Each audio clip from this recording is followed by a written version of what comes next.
একসময় স্বৈরাচার শেখ হাসিনাকে নিজের আদর্শ বলে পরিচয় দিতেন টিউলিপ। তার সাথে মাখো মাখো ছবিও প্রকাশ করতেন সোশ্যাল মিডিয়ায়। তবে এখন দিন বদলেছে।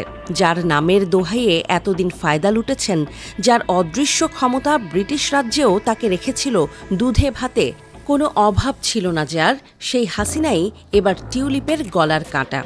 তার নামে ঝুলছে দণ্ডাদেশ, গ্রেফতারি পরোয়ানাভুক্ত হাসিনা, মানবাধিকার লঙ্ঘনের মতো গুরুতর অপরাধের অভিযোগ হাসিনার কাঁধে। জাতিসংঘ প্রতিবেদনও হাসিনাকে একরকম বিশ্বেও অবাঞ্ছিত করেছে।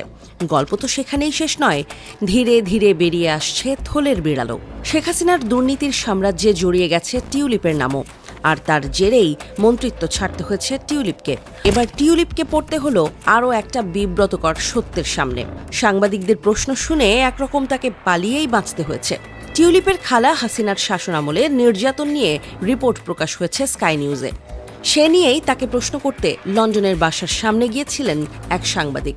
তিনি টিউলিপের কাছে জানতে চান, আপনার খালা নির্যাতনে জড়িত, এই বিষয়ে কি আপনি উদ্বিগ্ন? বাংলাদেশি কর্তৃপক্ষ কি আপনার সঙ্গে যোগাযোগ করেছে?